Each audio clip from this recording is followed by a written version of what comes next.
The views and opinions expressed on any program are those of the producers and/or the persons appearing on the program, and do not necessarily reflect the views and opinions of FRC Media, Bristol Community College, or the City of Fall River.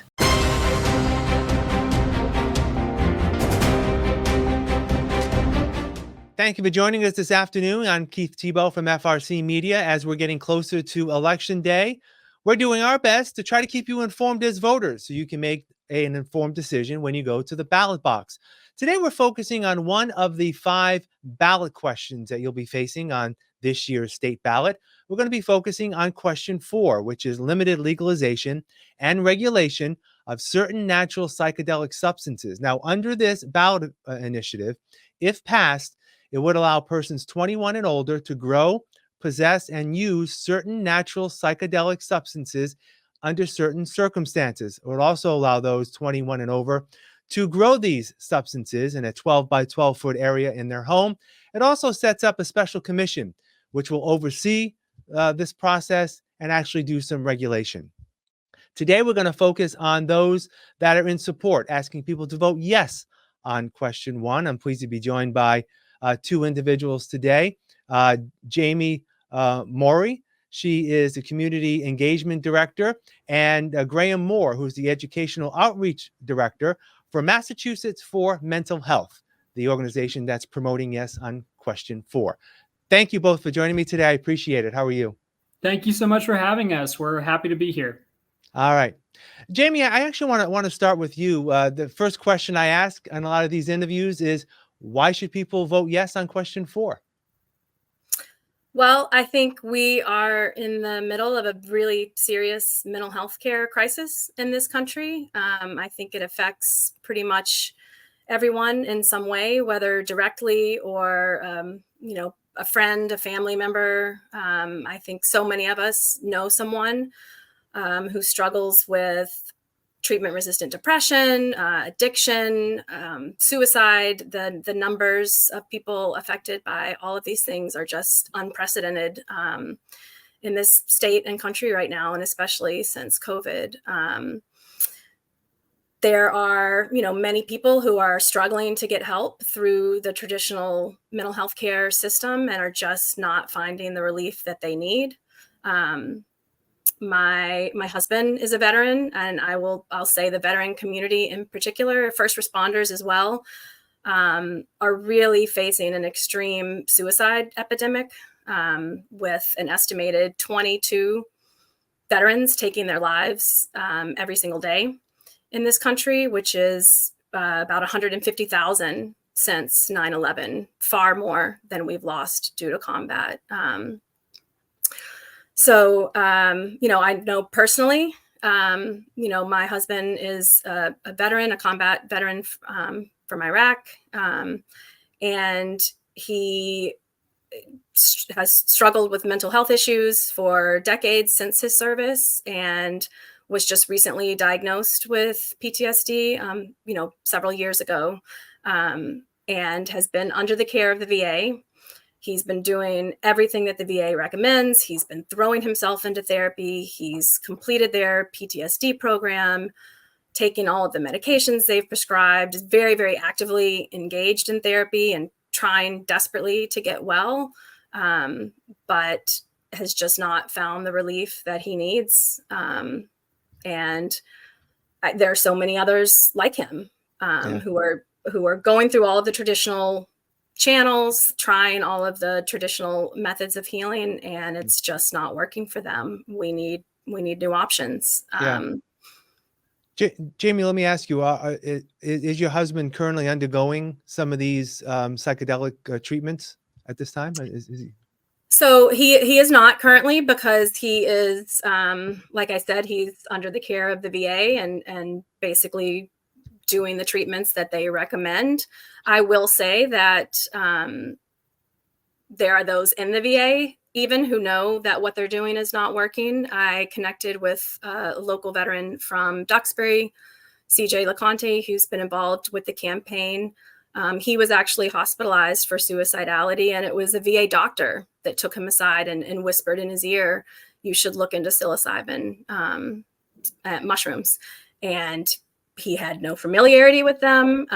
This was a person who had never even used cannabis, a very straight-laced guy from West Point. But once he dug into the research and started reading how safe and effective this medicine is and how many people have been saved by it, he tried it and credits it with saving his life. And there are many others like him. The veteran population in particular is the one, those who are pushing this forward. There's amazing nonprofits such as the Heroic Hearts Project. I'm an ambassador for them. Mm-hmm. They take veterans and veteran spouses overseas to countries where this is legal, and now the 2 states in the United States where it's legal to get this type of care. Yeah, I wanted to get into that. Graham, rather, let me go to you now. There are 2 states, Oregon and Colorado, that recently, over the past couple of years, have passed similar initiatives. What has your organization learned from them that is being brought forward here in Massachusetts in part of this ballot initiative? So we've learned 2 things. One is that both components of our measure are safe. So in Oregon, they only have a regulated access program. There's no removal of criminal penalties for personal use. They only have a regulated access program for psilocybin. But in that program, there's no but. In that program, over 12,699 doses have been administered over the course of the last year or so. And of that, during that time, all emergency services have only been called to respond 4 times, 4 out of 12,699. So the regulated access program has shown to be safe in Oregon, and we're looking forward to getting efficacy data in coming years to see how it's been effective. But anecdotally, it's been very effective. In Colorado, they passed a measure practically identical to the measure we're proposing for Massachusetts, including allowing limited personal use of these substances.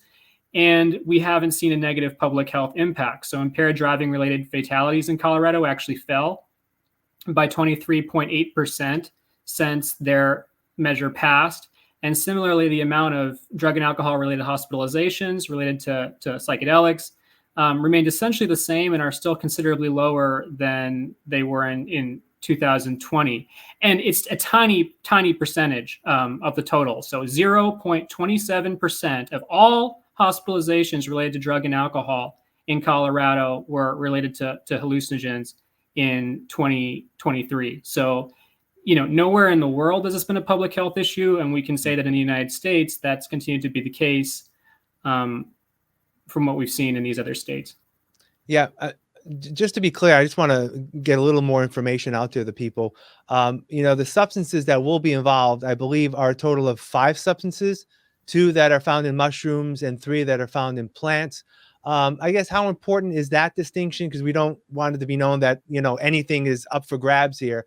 But also, in relation to that, how important will the commission be that is formed that will help regulate all this, Graham?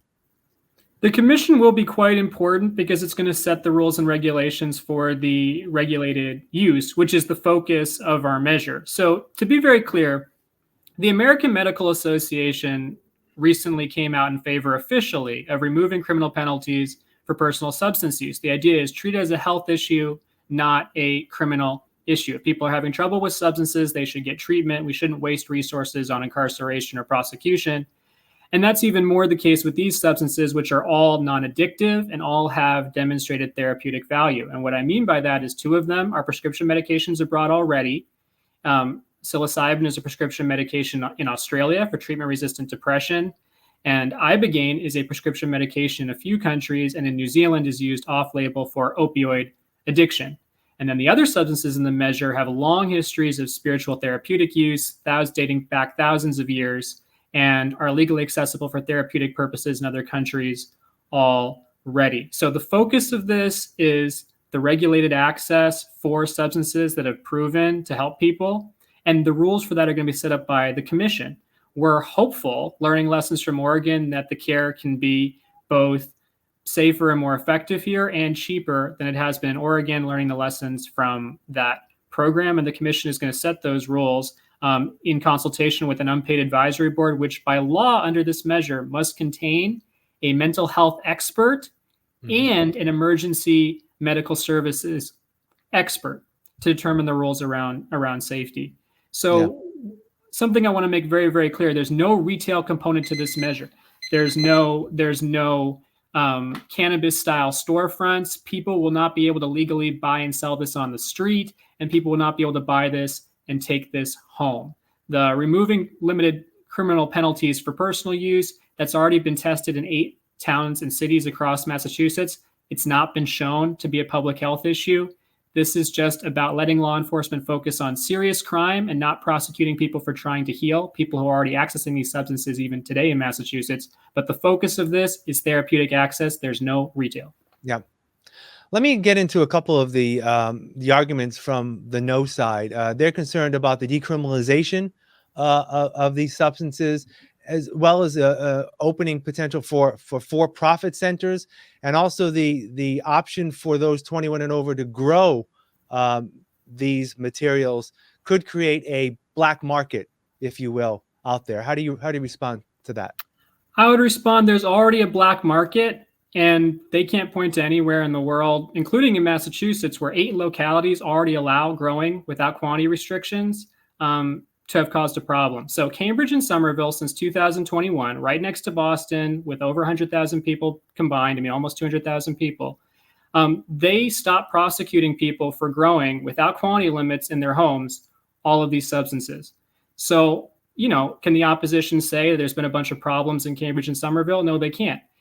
Since that time, Salem, Medford, Northampton, East Hampton, Provincetown, they've also all allowed, and Amherst have all allowed growing and personal use of these substances. Law enforcement's no longer prosecuting people for that. We haven't seen an issue. So it hasn't been an issue here. It hasn't been an issue in Colorado. This is about letting law enforcement focus on serious crime, not wasting resources, not wasting time, prosecuting people for non-commercial personal use of these substances. Again, buying and selling remains illegal. Drug dealers will remain criminalized under this measure.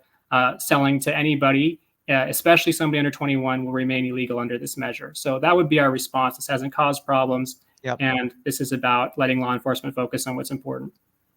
The other issue that the no side has brought up has been the sort of a public safety issue in terms of driving under the influence, that, since the recreational marijuana and even the medical marijuana issues passed here in Massachusetts, there was a rise in DUIs. There's a concern of that as well. Let me ask you again, how do you respond to that? So there's not a single study linking use of these substances or access to these substances to increased traffic incidents or increased traffic fatalities. In Colorado, where this measure passed, actually a less restrictive version of this measure passed, because in Colorado they legalized gray market commercial activity. In Colorado, impaired driving related fatalities fell by 23.8% after this measure passed. I don't think they're causally related, but people can be assured that nowhere in the world, in reality, has something like this led to an increase in accidents or a noticeable increase in impaired driving. These substances are all very different from cannabis. They are all not addictive. This is shown not just from the clinical data, but also from real world experience in the Netherlands, for example, where psilocybin is very easily available. A 2020 study estimated that less than 1% of adults use psilocybin each year. These substances are typically used sometimes even just once or twice in a lifetime. They're not addictive. People don't use them every day. And people don't typically drive under these substances at high doses. The one study the opposition can point to involved 5 additional substances that are not contained in our measure. The study didn't say what people were taking when they were driving, what the doses were. And it was a national study. So it doesn't pertain to our state or what we're proposing. For all we know, all the people that reported driving under the influence in that study were using things that aren't even contained in our measure, like LSD and ketamine and PCP. Yeah. Let me ask you finally, because we have to wrap up here. I just want to ask you one question. It's 2 questions in one. One, and either one of you can answer this, either Jamie or Graham. Who are some of the organizations and individuals who are supporting this? And 2, more importantly, if people want more information, how can they find out how to learn more about voting yes on question 4? I'll give that to Jamie. All right, Jamie, it's up to you. Well, we have people from all walks of life supporting us. As I mentioned, the veteran community is very, very pro this measure. They more than anyone know that we need new solutions to address the PTSD and suicide epidemic among veterans. First responders, we have a police lieutenant who is very vocal in favor of this. Parents, many parents who are desperate for, new solutions for, their older, adult children who are struggling with mental health issues and have been for decades, or people with loved ones struggling from substance use disorder.